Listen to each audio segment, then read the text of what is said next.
Hello everyone, I am Rahul Kumar Priyapati and you are watching SST Paradise Achievers. Today I am going to start a series of modern history and it is very beneficial for UP TET, CTET and all one day exams. Then our first point is Congress. Congress की स्थापना 28 दिसंबर 1885 को बम्बई के गोकुलदास तेजपाल संस्कृत महाविद्यालय में 72 सदस्यों के द्वारा किया गया था। इसके संस्थापक सदस्यों में सर्वाधिक 39 वकील थे। इसके अलावा डॉक्टर, इंजीनियर, पत्रकार सभी शामिल थे। इसका पहला अध्यक्ष WC बनर्जी को बनाया जाता है। यह बम्बई के उच्च न्यायालय के वकील थे। इसका पहला सचिव A.O. ह्यूम को बनाया जाता है। यह 1885 से 1906 ईस्वी तक अर्थात 22 साल तक सचिव रहते हैं। ह्यूम रिटायर ICS थे। ये शिमला से कृषि सचिव के पद से रिटायर हुए थे। कांग्रेस का पहला अधिवेशन पूना के गजेंद्र गटकर संस्कृत महाविद्यालय में होना था, मगर वहां अकाल, प्लेग, हैजा के कारण स्थान का परिवर्तन करना पड़ता है। A.O. ह्यूम को कांग्रेस का प्रवर्तक जनक माना जाता है। इनको हर्मिट ऑफ शिमला कहा जाता है। कांग्रेस की स्थापना से पूर्व ह्यूम महत्वपूर्ण भारतीय नेताओं से मिलने के बाद लंदन में जाकर पूर्व गवर्नर जनरलों और वायसरायों से मिलता है, जिसमें Lord Dalhousie, Canning, Lytton, Ripon जैसे लोग शामिल थे। इसके बाद वह भारत आता है।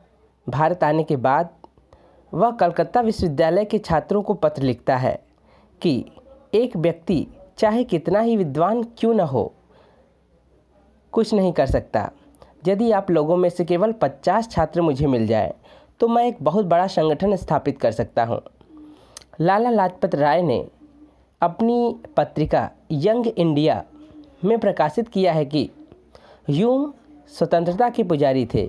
उनका हृदय भारतीयों की दुर्दशा पर व्यथित होता रहता था। लाला लाजपत राय ने ही कहा है कि कांग्रेस लॉर्ड डफरिन के दिमाग की उपज थी। अंग्रेज कांग्रेस को सेफ्टी वाल के रूप में प्रयोग करना चाहते थे, जबकि भारतीयों ने इसका प्रयोग कड़ी चालाकी के रूप में किया था। प्रारंभ में कांग्रेस का अधिवेशन सरकारी खर्चे पर होता था।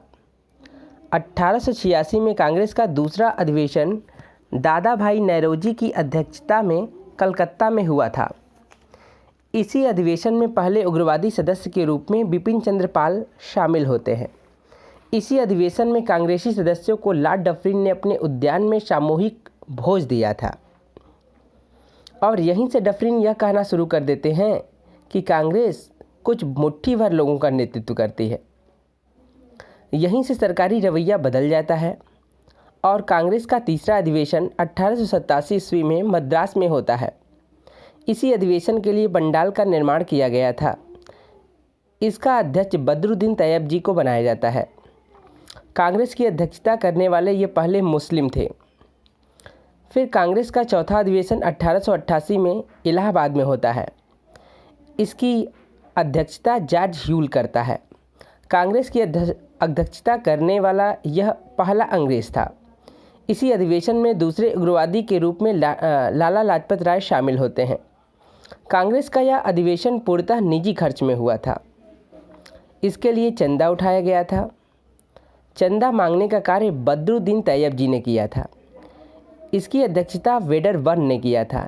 इस अधिवेशन में तीसरे उग्रवादी सदस्य के रूप में बाल गंगाधर तिलक शामिल होते हैं।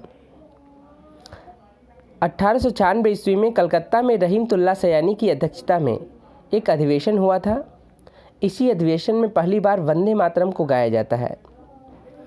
अगर कांग्रेस को देखा जाए तो कांग्रेस को कुल 3 चरण में बांटकर अध्ययन करते हैं।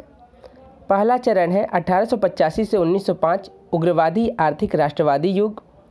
दूसरा 1905 से 1919 उग्रवादी युग और तीसरा चरण 1919 से 1947 यानी गांधीवादी युग। ये इस मॉडर्न हिस्ट्री का कांग्रेस चैप्टर का ये पहला पार्ट है और इसके बाद भी और भी पार्ट आएंगे। अगर आपको ये मेरा वीडियो पसंद आया then please like, share and subscribe. Thank you.